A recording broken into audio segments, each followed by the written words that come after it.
Какая у вас заработная плата?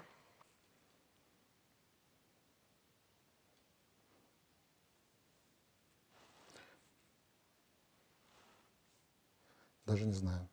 Самый дорогой подарок, который вы дарили? Улыбка. Самый дорогой подарок, который вы получали? Цветы. Вот так.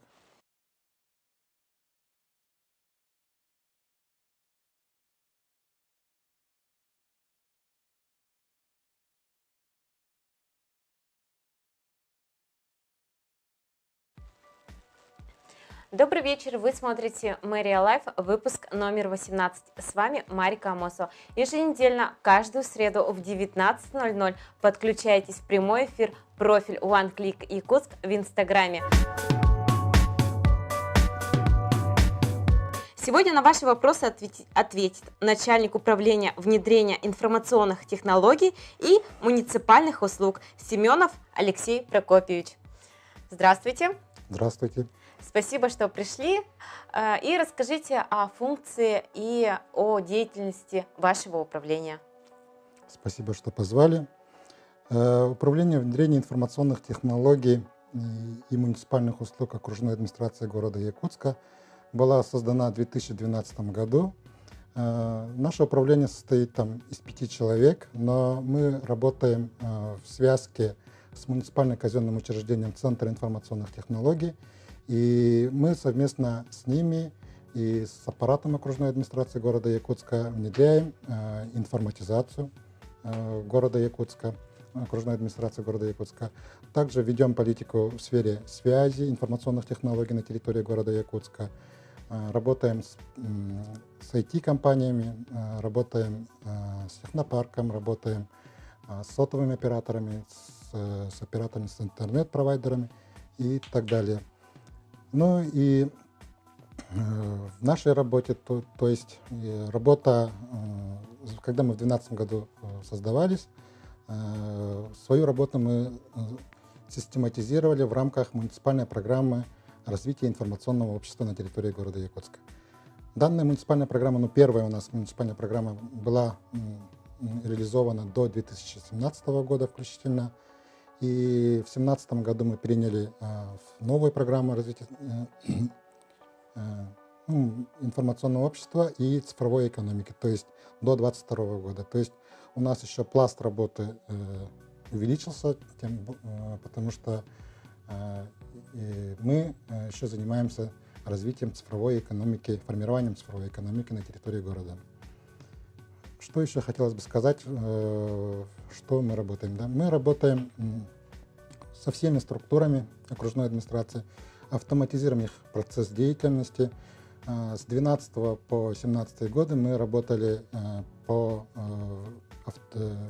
автоматизации деятельности структур, занимающихся градостроительной деятельностью, земельной имущественной сферы, ну и бюджетно-экономической сферы. То есть те проекты, которые были с нами реализованы, вы можете видеть их, допустим, на геопортал города Якутска. Да? То есть там выложены те данные, открытые данные, которые город Якутск может уже жителям города показывать, размещать сведения, которые у нас крутятся в корпоративных системах градостроительного и земельно-имущественного блока.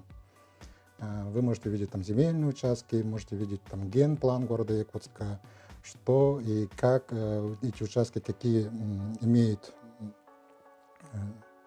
зонирование, проекты зонирования, межевания территорий и так далее. То есть все нормативные акты приняты, они выгружаются в этот портал, и то есть с корпоративной системы они идут в геопортал.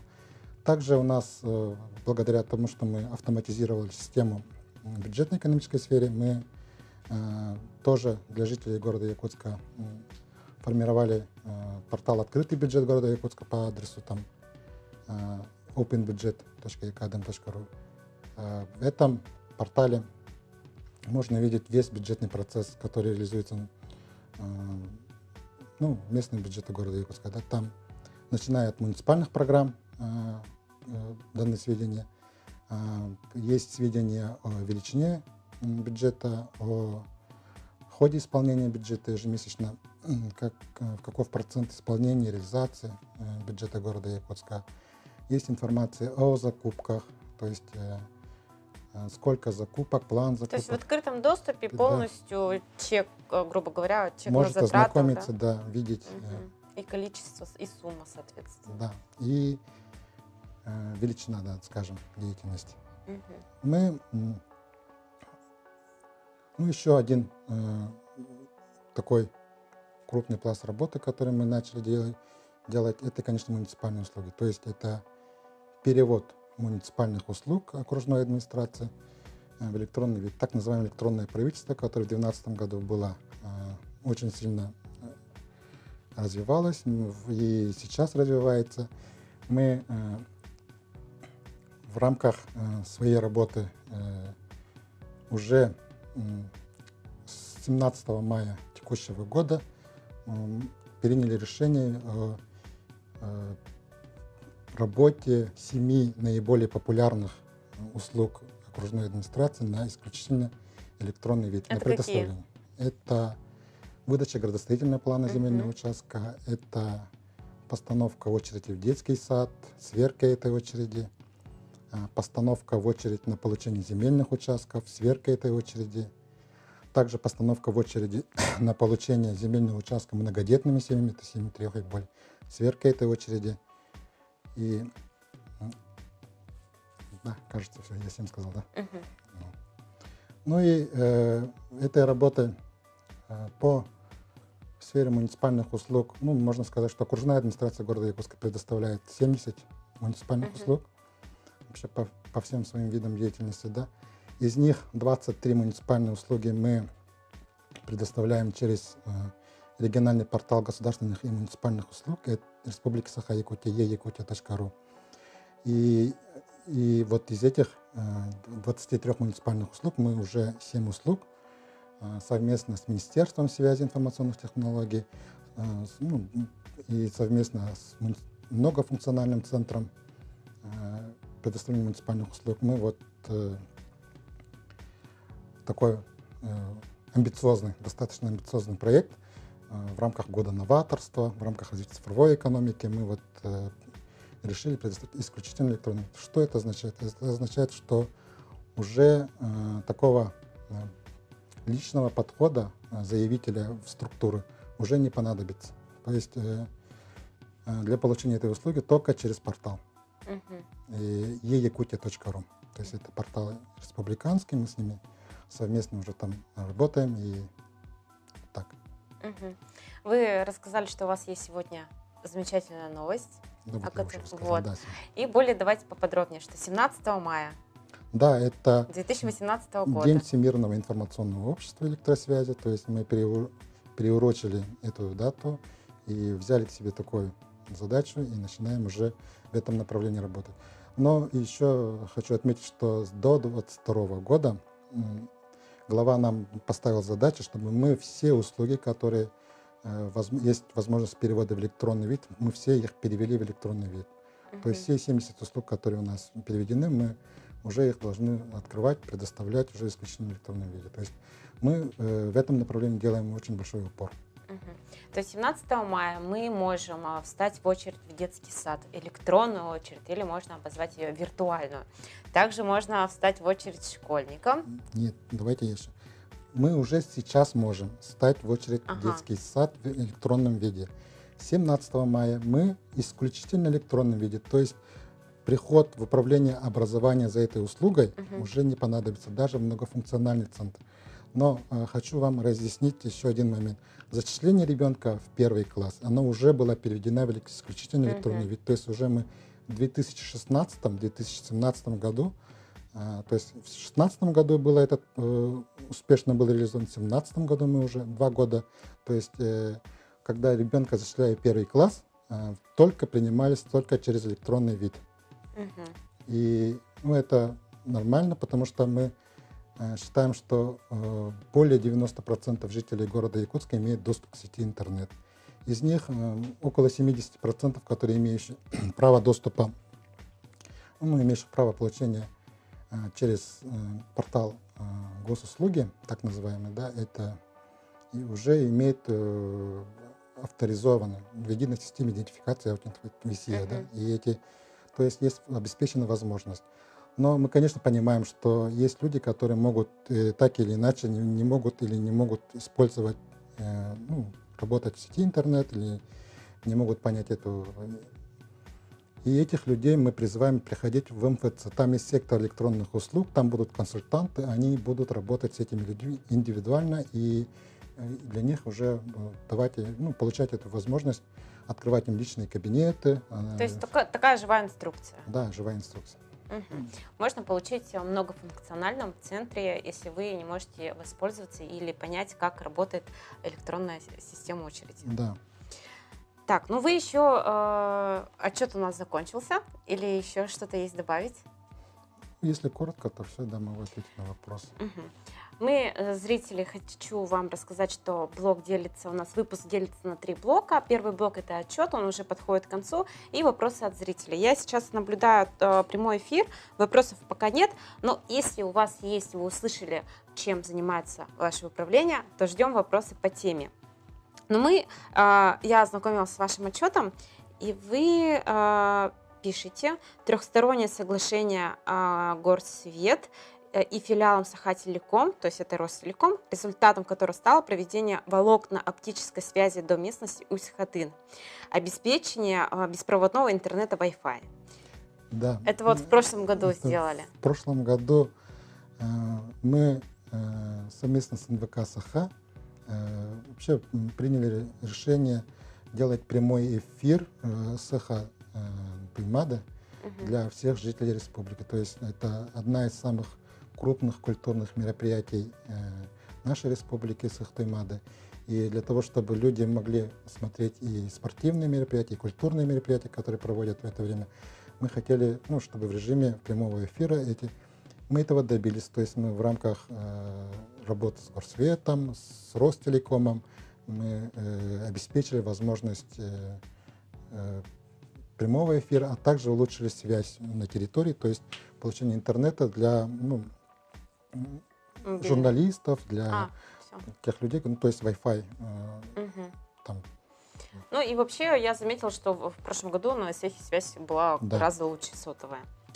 Так, в октябре-ноябре прошлого года разработан новый проект муниципальной программы развития информационного общества и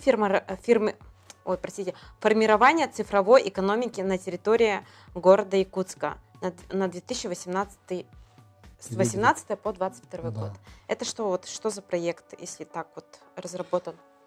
Ну, я уже немножко в отчете говорил о том, что это второй этап уже нашей программы. В отличие от того, что есть от первого этапа, это развитие информационного общества, там у нас началось мероприятие по цифровой экономике. Вообще, как программа у нас делается, да?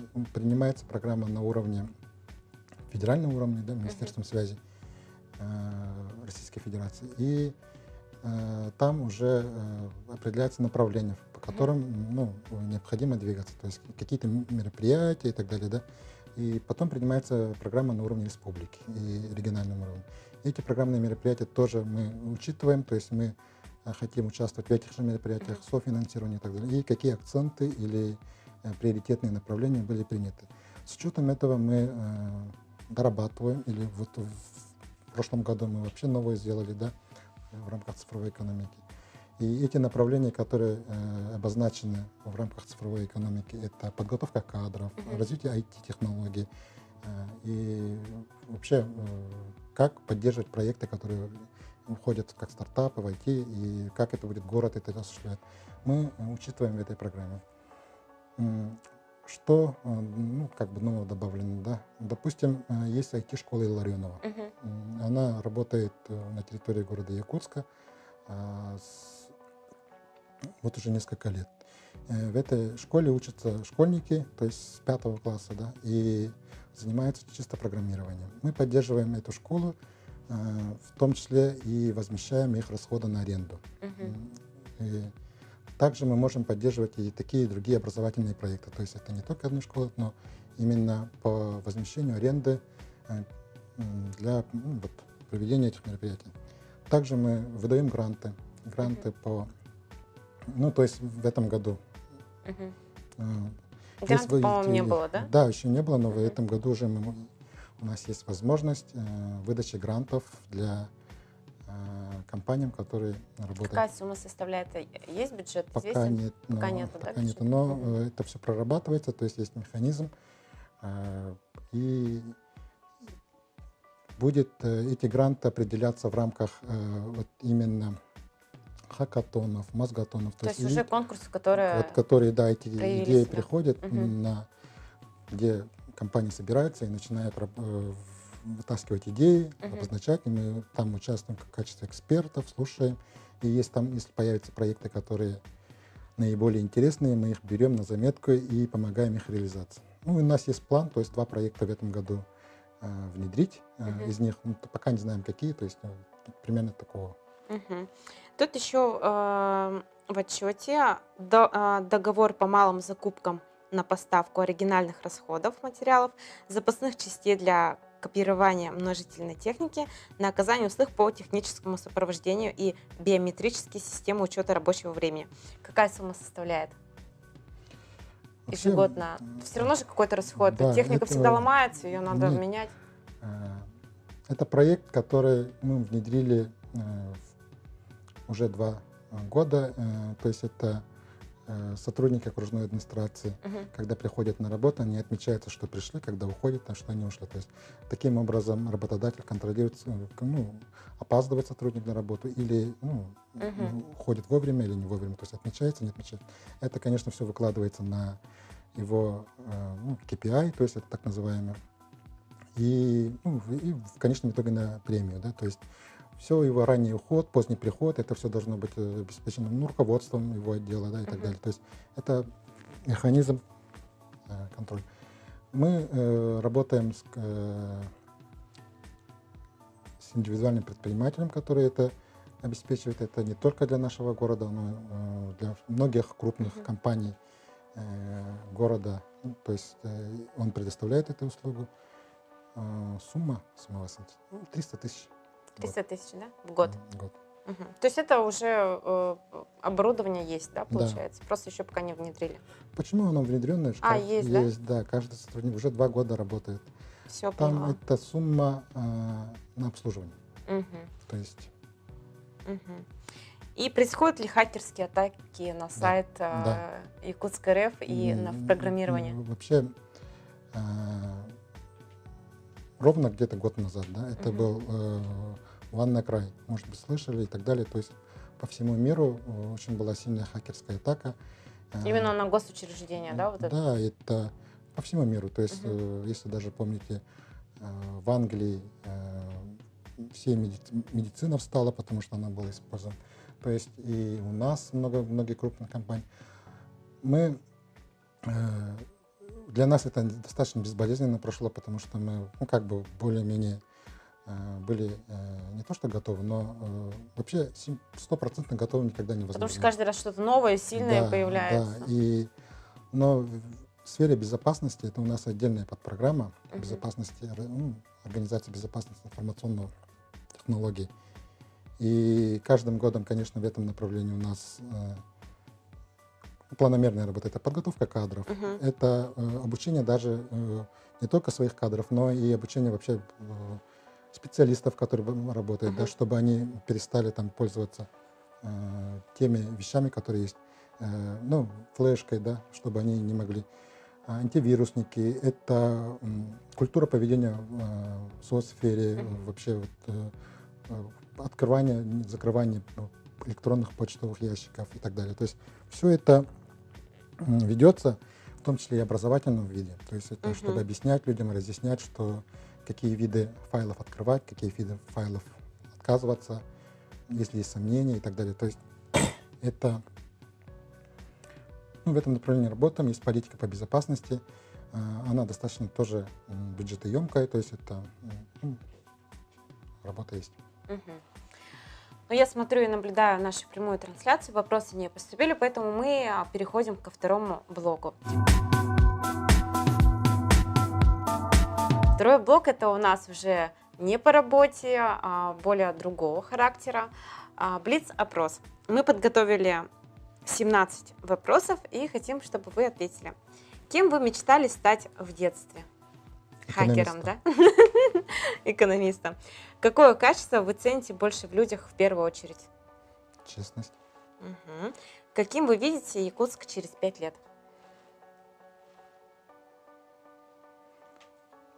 Менее пыльным, более комфортабельным, продвинутым в информационных отношениях, креативным и вот так. Мгм. Сколько лет исполняется городу Якутску в этом году?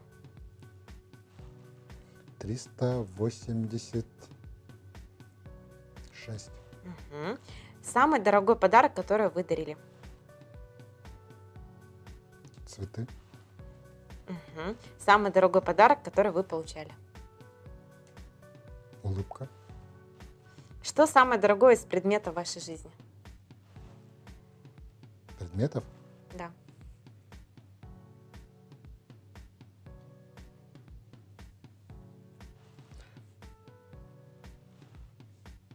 Даже не знаю. Может быть, нету такого. Ну, кто-то говорит квартира, кто-то говорит машина. У всех Ну, по-разному. Ну, Какая у вас заработная плата? меньше, чем хотелось бы. Сколько бы вы хотели тогда? Больше, чем сейчас. Ловко ушли от вопросов. Два. Ради чего вы просыпаетесь каждое утро? Чтобы увидеть этот мир еще лучше, позитивно и бороться с ним и радоваться. Замечательно. Во сколько просыпаетесь? О, это проблема. От 7:30 до 8. Это вот То есть это- 30 минут идет борьбы, да? Да. Когда последний раз плакали?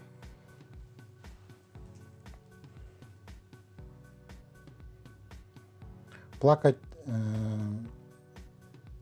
ну, в смысле, когда было печально, грустно. А тут Ну, уже вы сами. Да. Ну, то есть плакать там, возможно, Можно и я от не- радости. Да, возможно, и не плакал, но кемеровские события, конечно, меня очень сильно взгрустнули, и такое было. Ну, не плакал, наверное. Ну, может, плакал. Душа плакала, скорее всего. Ну и профессиональный вопрос. Самой длинной улицей является улица Лермонтова, самая короткая улица Якутска, переулок Глухой, составляет 250 метров. Вопрос. Сколько было проведено волокна оптической связи до местности Усть-Хатын?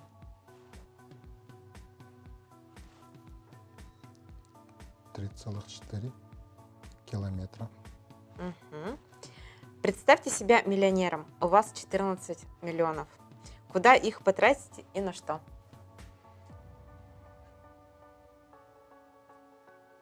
Миллионером? У вас целых 14 миллионов. Да, Накупитесь техникой всякой. вряд ли.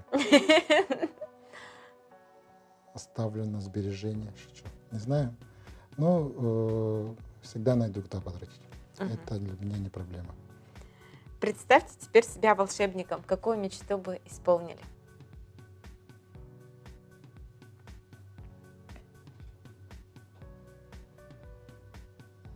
Ну, в первую очередь, мечты близких, наверное. Мгм, хорошо. Теперь представьте себя злодеем. Какую мечту бы исполнили? Мечту врагов. Хорошо. Как вы оцениваете свою работу? Вы отличный хорошист и так далее. И так далее. И так далее, да? Но у нас 17 вопросов, блиц-опрос окончены, и мы переходим к третьему этапу. Третий этап называется «Было-не было». Мы приступаем к третьему блоку. Вы отвечаете правду и только правду. Посмотрите в камеру и повторите, что вы будете говорить только правду. Ладно, постараюсь. Первое. Застревали в лифте? Нет, Было или не было? Признавались в любви в школьные годы? было.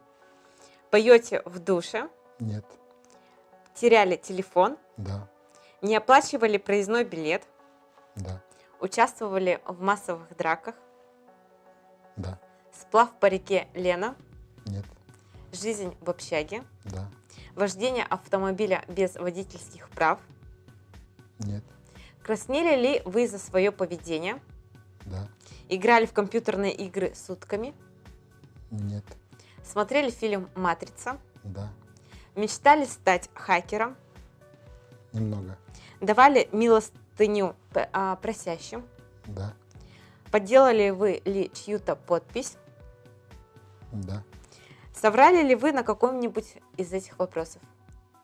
да. Наш эфир подходит к концу. Алексей Прокопьевич, что бы вы хотели пожелать нашим зрителям? Ну, в первую очередь я хочу пожелать добра, счастья, удачи во всем. И чтобы эта весна нас всегда радовала, чтобы лето, которое наступает, она была очень жаркой, теплой, чтобы жизнь у нас в нашем городе била с ключом, чтобы молодежь училась, ну вот так, где-то все хорошее. Хорошо. Каждую среду в 19:00 подключайтесь и смотрите прямую трансляцию. Ну а на следующей неделе выступит и ответит на ваши вопросы. И с отчетом выступит руководитель управления промышленного округа Крупнова Ирина Витальевна. До скорой встречи. До свидания. А я еще хотела спросить, мы сейчас делаем такие вот коллажи, берем фотографии ваши. Понравилось? Очень. Спасибо большое за этот коллаж фоторедактору. Ну, вот, искренняя благодарность. Ну все, мы завершаем. До скорой встречи.